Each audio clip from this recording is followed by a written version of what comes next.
Hello and welcome to our Teaching for Success Inclusive series. I'm your host, Rosa Kemerembe.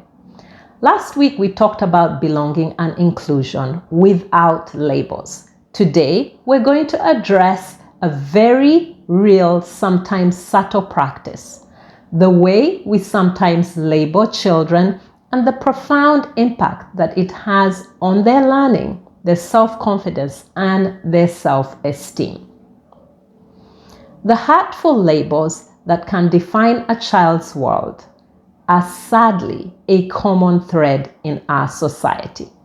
While this habit exists in the general population, today we're going to focus most especially on those in positions of influence, like our teachers, our parents, our leaders in our communities. Often, without meaning lasting harm, the labels are applied, like lame, mad, slow learner, stupid. A whole dictionary of derogatory names for people with physical, mental, or neurological differences. These words weren't just thrown into the air. Let's remember, they landed and they stuck on those children. They became names whispered on playgrounds, in classrooms, in the corridors, shouted in anger and frustration, and even in our homes. Even sometimes said with a sigh of pity. And children, they listen. They absorb these names and start to believe that this is who they are. There is a powerful, dangerous phenomenon called the self-fulfilling prophecy. When a child is constantly told that they're a slow learner, their brain begins to accept it as a fixed truth. Why try hard if your identity is already slow? The label becomes a ceiling they stop trying to reach beyond. The belief isn't, I find this subject or concept difficult to understand, but it becomes, I am difficult, I am less, I am incapable, which makes them feel like they can never change the situation or the challenges they face. This is the core of the power of words. They shape a child's reality. They create false beliefs about their own abilities and their place in the world. For marginalized or vulnerable children, this is compounded by humiliation. It makes them feel like they don't belong, like they're a spectacle. And in our communities, you know this. You know this in Uganda. It's a place where people, often without shame, will stare at anyone who looks different from them or different in some way or other. That stare, whether it's born of curiosity or it's born of judgment, is a form of labeling itself. It makes a person feel seen only for their difference, and it's deeply uncomfortable. This habit of labeling is everywhere. In our population, we love to categorize people, whether negatively or positively, often by their job or their circumstance. We call people engineer, musawo, musumba, bishop, apostle, man of God, honorable, single mother. We label to make sense of our world, and sometimes we even enjoy the labels given to us. But we must ask ourselves, when does a simple label become a box that traps, stifles, or suffocates children? Or any of us, even adults? Too often, it's the negative labels that stick and that limit and affect a child's future. So how do we break this cycle? How do we encourage these children? How do we empower them? How do we stop the labeling and the name calling? Not just in the school system, but in our communities. It begins with a fundamental belief. No one is defined by their circumstance or by their abilities. We are all more than what we do differently. We are more than the circumstances we find ourselves in, or we are more than our appearance.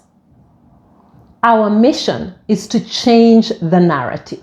We must move from a deficit lens, which is seeing what a child lacks, to an asset lens, which means looking for what a child brings, looking at their strengths. The attention seeker might be a passionate communicator craving engagement. The child labeled difficult might have a fierce sense of justice and need for clear reasons. Changing this narrative is active work. It's not just a passive hope that it's going to come to some kind of end. Okay? We need to audit our language. Listen to ourselves and to each other. Challenge labels when you hear them. Say, I see John is struggling to sit in class today, instead of he's so ADHD, or he must be on the spectrum, or he's stupid, or he's dumb. Use descriptive, specific praise. Instead of saying a student is smart or clever, say, I am so impressed on how you persevered through this tough math problem. What are we doing? We are focusing on effort and strategy of a student or a child, not on a fixed rate. It doesn't have to be something that's happened at school. We can be talking about how they've washed the dishes or cleaned the house or washed their clothes. Okay? Teach about neurodiversity. Teach about differences. Teach about physical differences. Okay? In your classrooms and in your homes, so that your children and your students learn to be accepting of people. Normalize the idea that brains work differently, that a child in a wheelchair isn't lame. They just use a wheelchair to help them to be mobile. A child who learns differently isn't stupid. They have a unique learning style.